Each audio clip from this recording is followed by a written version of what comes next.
तो hello friends, welcome to back my YouTube channel Shubham physical education. दोस्तों, आज आपके बीच फिर से एक नई वीडियो। आज की जो वीडियो होगी, जो आज की क्लास होगी, वो होगी हमारी फिजियोलॉजिकल फैक्टर्स डिटरमाइनिंग एंड्योरेंस, मतलब सहन शक्ति या सहन क्षमता निर्धारित करने वाले शरीर क्रियात्मक कारक, फिजियोलॉजिकल फैक्टर्स डिटरमाइनिंग एंड्योरेंस। तो आज इस टॉपिक्स पर बात होगी दोस्तों। तो सबसे पहले हम बात करेंगे, एक एक पॉइंट्स से लेंगे और इसको पूरे को निपटा देंगे। ठीक है दोस्तों, तो चलते हैं।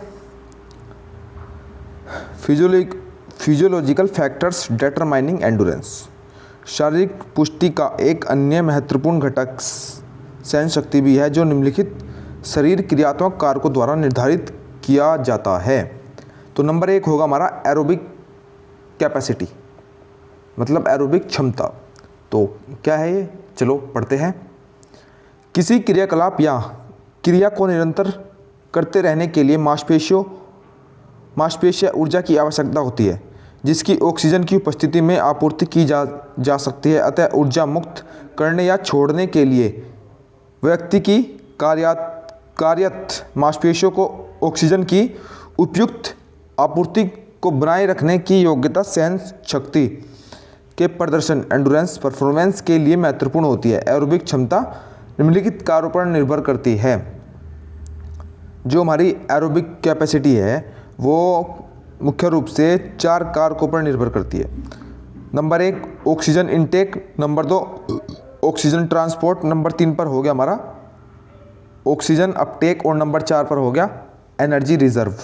तो नंबर 1 की बात करेंगे यहाँ पर, ऑक्सीजन इनटेक कि ऑक्सीजन इनटेक क्या है।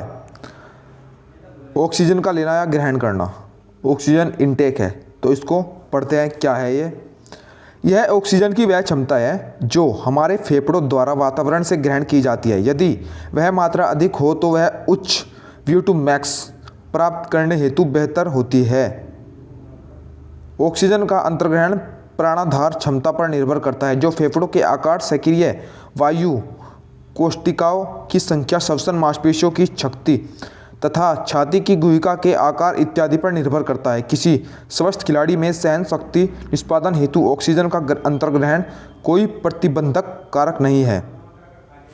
तो ये क्या हमारा सहन शक्ति एंड्योरेंस।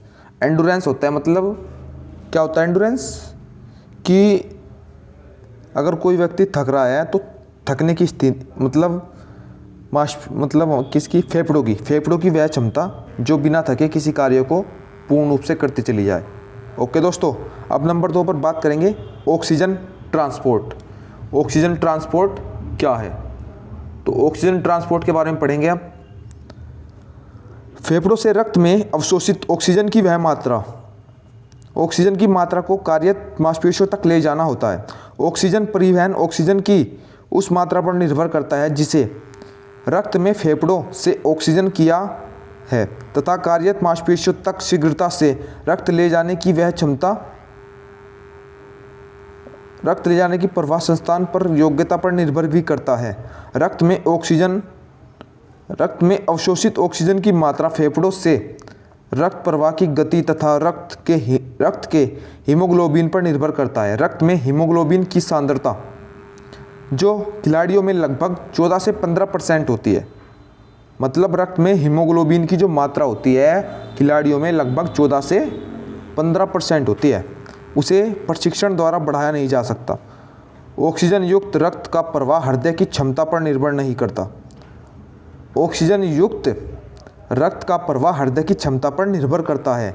इस क्षमता में प्रशिक्षण द्वारा सुधार किया जा सकता है, परिणाम स्वरूप एरोबिक क्षमता में वृद्धि होती है। ओके दोस्तों, अब आगे चलेंगे।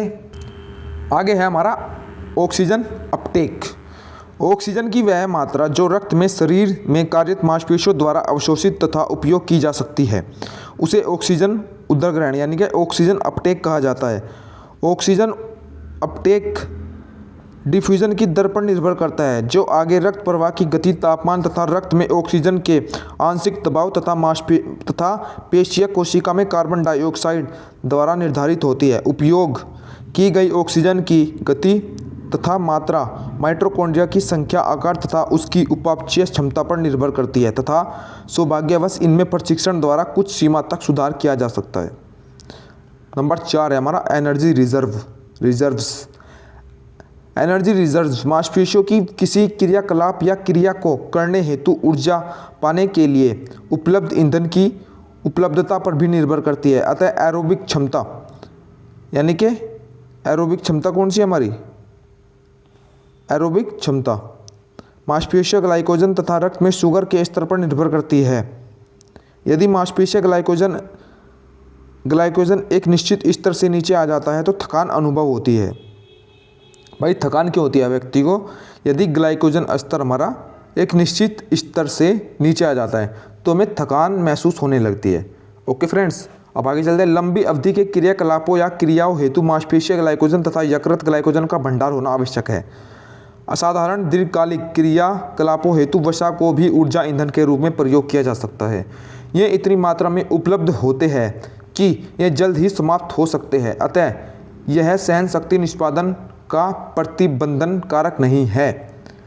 अब हमारे एरोबिक कैपेसिटी के हमारे 4 पॉइंट हो गए। अब नंबर 2 पॉइंट है हमारा लैक्टिक अम्ल की सहनशीलता, मतलब लैक्टिक एसिड टॉलरेंस क्या है, तो इसके बारे में पढ़ेंगे। अब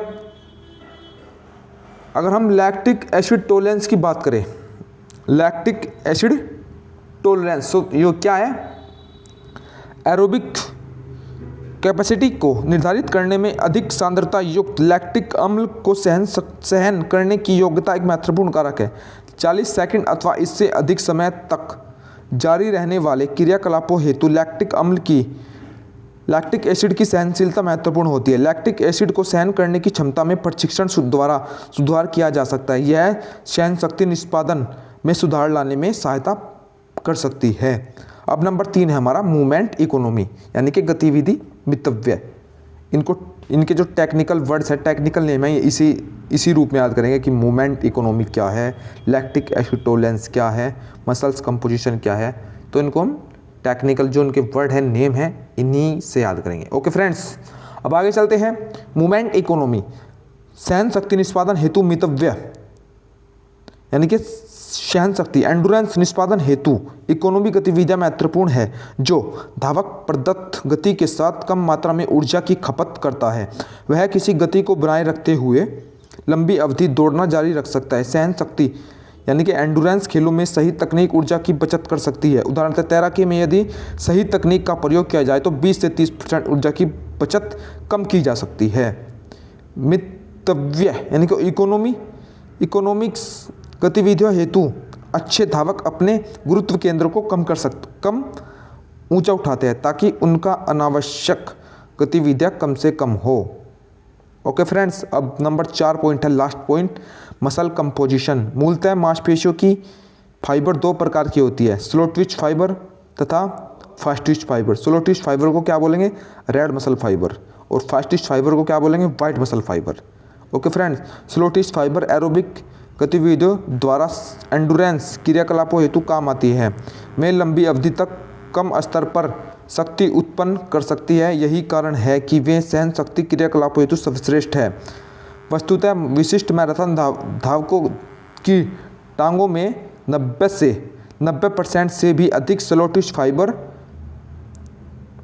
पाई जाती है। अच्छा, जितने भी हमारे मैराथन के धावक हैं उनकी टांगों में 90% से अधिक स्लो ट्विच फाइबर पाए जाते हैं, इसीलिए वे लंबे समय तक दौड़ सकते हैं।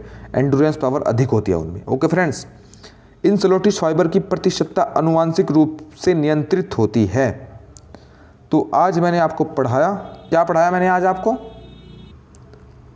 तो आज मैंने आपको पढ़ाया फिजियोलॉजिकल फैक्टर्स डिटरमाइनिंग एंडुरेंस, मतलब सहन शक्ति निर्धारित करने वाले शरीर क्रियात्मक कारक। ओके फ्रेंड्स, तो दोस्तों आज के लिए इतना ही। जय हिंद, जय भारत।